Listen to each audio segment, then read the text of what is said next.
Today on Mina Studio, 2 budget ways to see yourself.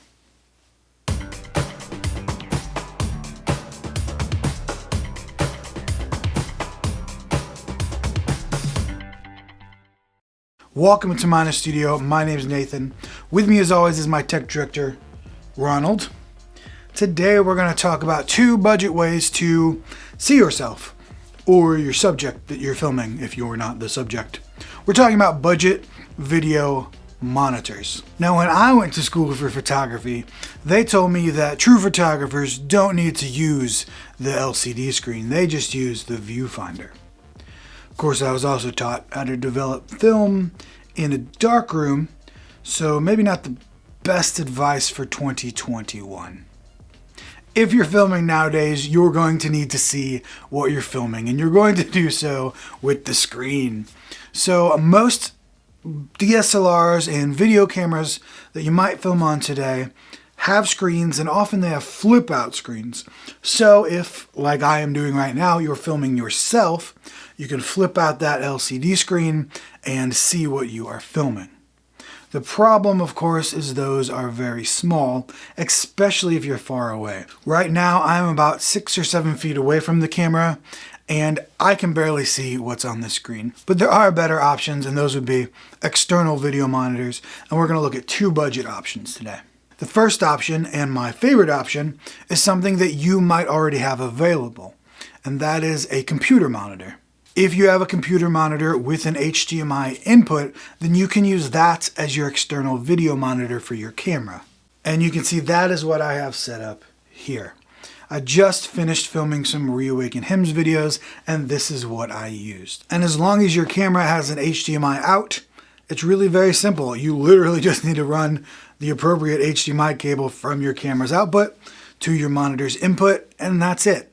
I didn't have to adjust any settings. I didn't have to change anything on the camera or the monitor. It just came on, and it looks great. And of course, it's really nice to have a giant 27-inch viewfinder right there so I can always check that everything looks how I want it to look. Especially when you're filming yourself like I was, because I had to walk in and out of the shot. I had to change some things on the computer, which was recording my audio. I had to walk back into the shot. I had to put my guitar back on. And each time I could check, I could see very well on the monitor that the shot was exactly how I wanted it to be. So that's option number 1, possibly free if you already have a monitor. This was just my secondary monitor for my desktop. If you don't have a monitor, you can buy one 22 to 27 inches from probably $100 to $150. Now, using a desktop monitor won't work for all situations. If you don't have enough room to set the desktop monitor somewhere, or if the camera will be moving around, you obviously won't be able to use this because you're not going to haul around a 27-inch monitor with you. So if that is the case, then option number 2 is this.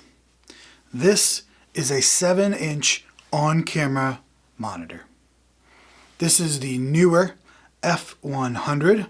You can see it's a 7-inch screen, just goes right in your hot shoe of your camera, stays on top there, and it just serves as basically a giant version of your flip-out viewfinder.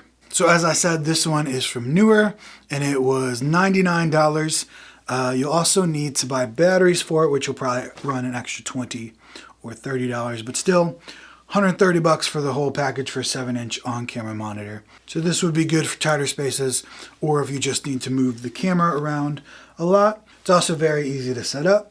Came with hot shoe mount, came with the HDMI cable, so you just basically put the hot shoe mount in your hot shoe. It sits on top of your camera, run the HDMI cable just like you did with the other monitor.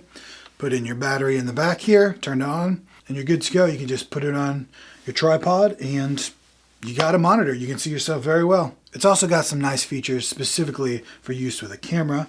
It's got a headphone input if you want to listen to your audio. It also has a speaker on the back, though it's not great quality.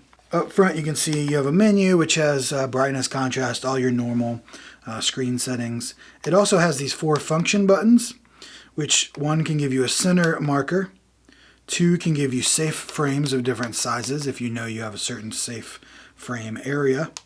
You can check the different color fields, red, green, and blue, also monochrome. And finally, 4 is a focus assist, so it'll help you see what's in focus and out of focus. It is a great little monitor, and if you don't have any monitor for your camera, I would highly recommend you get one. This is a great starter option. And I think it's one of the first things I would get if you start making videos seriously in your churches. Good camera, good lens, good microphone, good lights, good tripod, and then good monitor. And I know some people might feel like these are unnecessary since your camera has a screen built in. And technically, yes, they are unnecessary. You do not need them to film a video. But after you get all of those other basic things, it really can help you. I mean, when composing a shot, it's good to be able to see the shot. And it is very helpful. It's something that I did not use for a long time. Again, because I thought it was unnecessary. But once I started using them, man, I love them. I hate filming without them now. It just makes everything so much easier and gives you more confidence, especially if you're the one in front of the camera and also the one filming it. You can now see what's going on behind the camera while in front of the camera. So those are my two budget options for video monitors. The newer 7-inch on-camera video monitor, or if your camera's going to be stationary and you have the room, you can use a computer monitor to get a really big picture. Thank you so much for watching. Hope this video was helpful for you. If you enjoyed it, please subscribe, and I will see you back here next week.